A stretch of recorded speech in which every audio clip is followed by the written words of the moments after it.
My fiance and I were on our way home from dinner, and we made the turn onto Tatamy.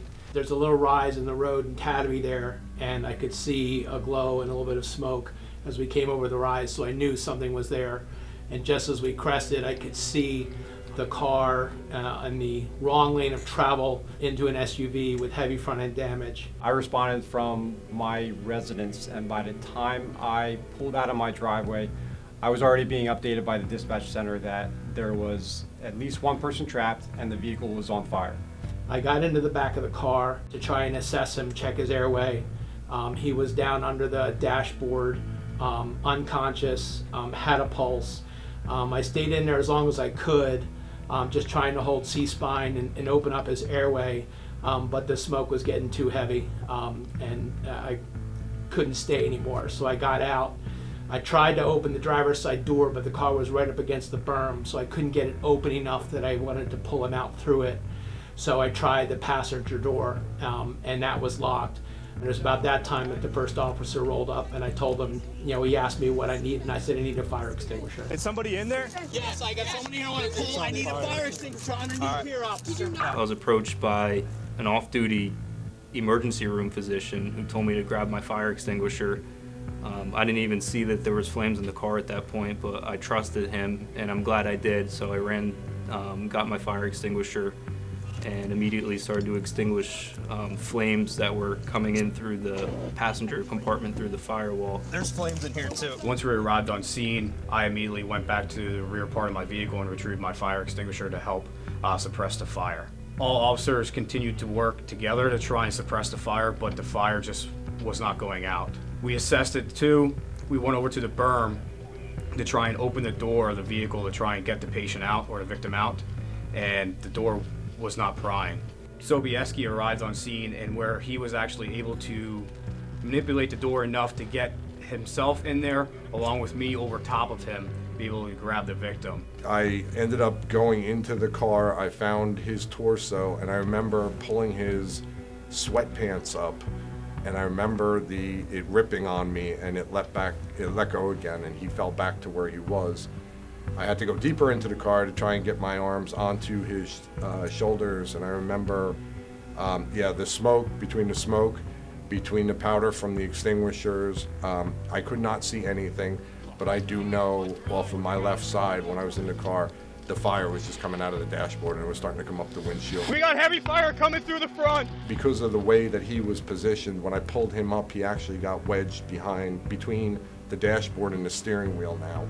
So, not being able to see anything, I ended up letting him go again. Repositioned myself, repositioned him. Third attempt, I guess, was the charm. I got him to a position where I can almost get my arms around him, and then became the fun part of trying to figure out how I was going to get him out of there. We didn't have much room to fit two people into there. We made the most efforts that we could, and by putting two bodies into a quarter open door, and to the point where Sobieski pretty much pulled the male out of the driver's compartment, and we were able to grab him, and I was able to drag him back so Sobieski could regain his footing. Come on with you, buddy. Got it. Come back. I got you. We pretty much created like a chain link system. That way, none of us would fall or get injured from how the vehicle was placed against the berm.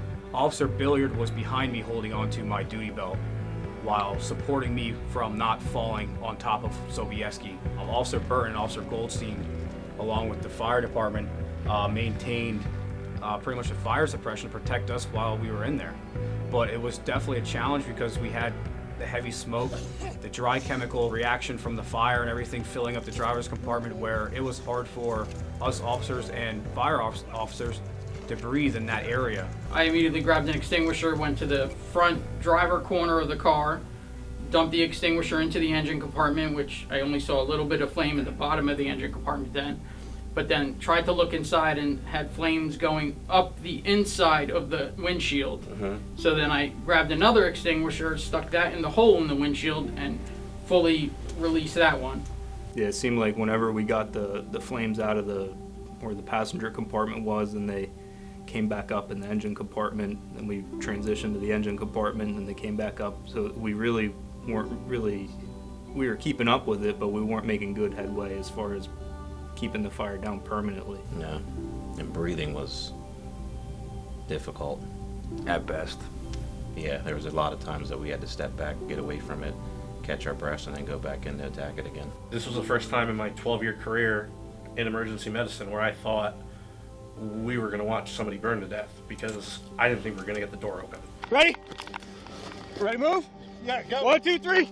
And when I heard somebody say, we got him out, we got him out, I just remember seeing his upper torso hit the ground behind the vehicle.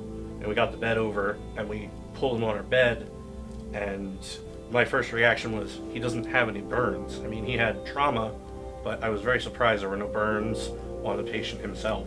It was like a well-oiled machine, like everybody has said, without I know we even used it all six without out even of our directing trucks, yeah. anybody. It's just somebody would fill in to where you were. It was amazing. The best teamwork that I've ever seen in my 23 years, unspoken teamwork.